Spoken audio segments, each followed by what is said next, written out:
In this section, we will talk about the wolf.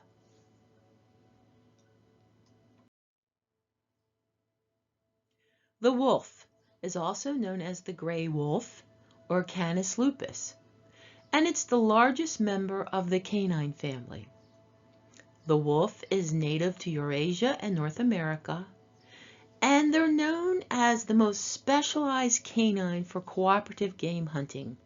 They can tackle large prey, and they usually work together as a team to actually corner the animal, herd it over, and then attack it. Wolves are carnivores and usually eat large hooved animals such as deer, livestock, and sometimes smaller animals depending on where they are and how hungry they are. And they're about the size of a large German Shepherd dog.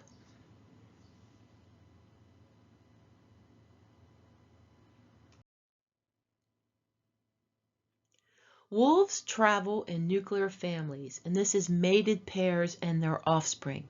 And sometimes the offspring will leave that pack to form their own pack. They're very social and they communicate with each other, and they're very territorial.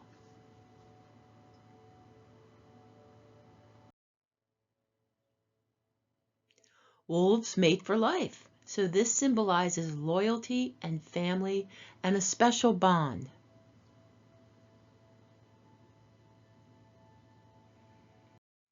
Wolves are very smart and they're very sensitive to their environment. They trust their own instincts.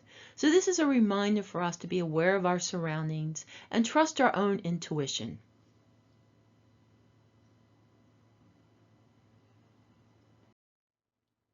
Wolves work together as a team, as a family, or as a pack. This symbolizes teamwork, family bonds, relationships, friendships. Who's the leader of your pack? Are you the leader or do you follow? We all have our place in the pack.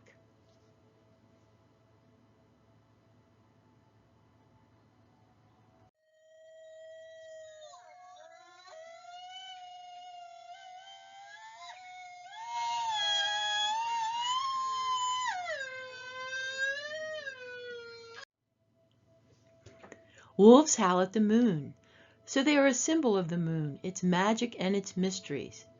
This also represents rituals. Is there a full moon ritual that you do each month to celebrate? Unfortunately, wolves have a very bad reputation due to fairy tales. If you were a child and your parents or your teachers read you Little Red Riding Hood or the Three Little Pigs, you always assumed that the wolf was a bad guy, and he was in those stories. Wolves are extremely intelligent and they're predators in the wild, so fairy tales have given them human characteristics of being the bad guy of the story. And most of these tales convey it as the big bad wolf. Who's afraid of the big bad wolf? The werewolf, also known as the man wolf or the wolf walker. In many fairy tales and folklore, a werewolf is a human with the ability to shapeshift into a wolf. And these humans can either shapeshift on purpose, depending on the fairy tale or the legend, or after being placed under a curse by a magician or a witch or a sorcerer. This usually happens on the night of a full moon.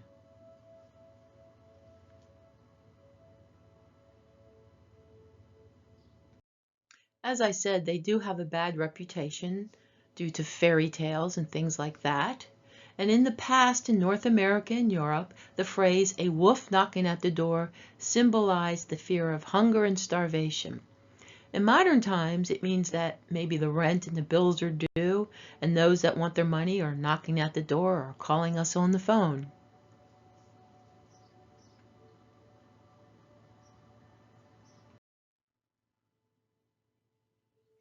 I wanted to mention the dog star Sirius, also known as Canis Major or Canis Major.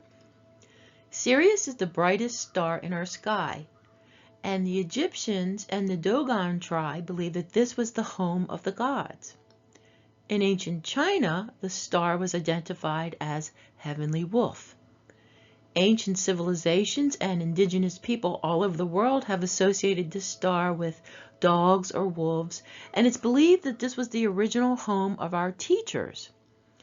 Native Americans also believe that this legend is true and refer to wolves and those with wolf totems as teachers. In many cultures, the wolf symbolizes teachers. So this is a good totem for those who teach.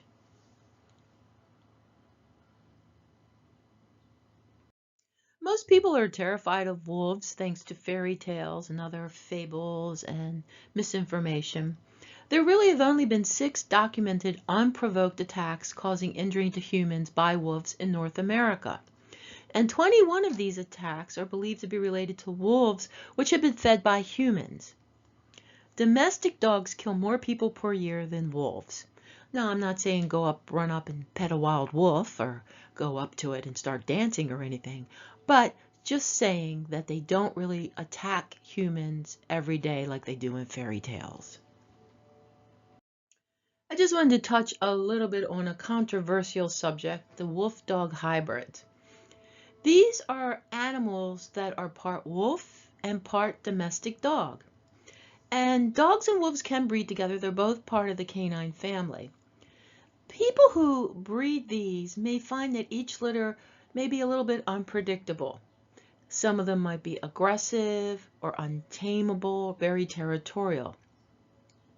They are illegal in many states in the United States of America. Each year, thousands of pet wolves or hybrids are abandoned, rescued, or euthanized. This is because people are not prepared to care for their various traits. These are not pets that should be kept in cages or crates or small homes or small yards. These dog, wolf creatures do need a very big yard, maybe to live on a farm. They have to be careful about what animals they're living with. They do travel in packs just like they would in the wild. They are absolutely gorgeous. I did have a friend in San Diego who had one, and this dog wolf, it was huge. It was absolutely huge. It looked like something out of a fairy tale. I'm not even sure if it was a hybrid. It could have been a real wolf for all I know. This was a long time ago. Anyway, this animal was absolutely stunning, but he lived in the middle of San Diego, and it was a very small yard, and the dog was not happy. And long story short, the owner had to find a friend who lived on a farm, I think like in Wyoming or Montana or a place like that, and he went to live there, and he did much better.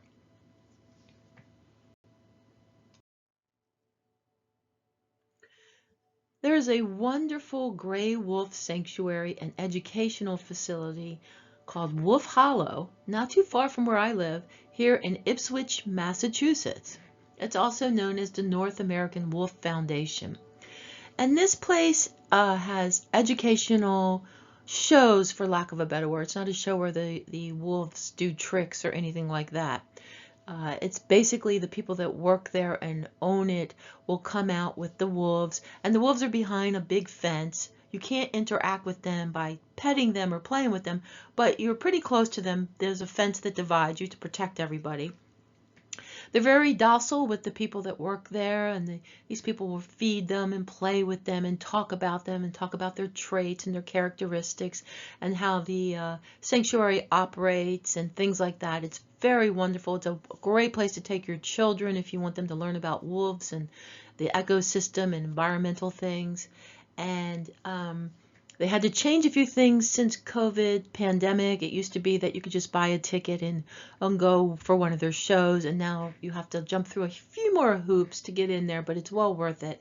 I haven't been there since the pandemic. They do have a few wolf hybrids there that they took in and have adopted that were abandoned, and most of the wolves there are gray wolves. They're stunning creatures. They're absolutely gorgeous, and if you ever get a chance to visit this place, please do. Oh, and the one cool thing about this place is when you pull up into their parking lot, the wolves know when their shows begin, and about like 5 to 10 minutes before the show begins, all the wolves will start howling. and it's incredible to hear it. It's like something out of a movie. It's absolutely mind-blowing to hear these wolves howling together.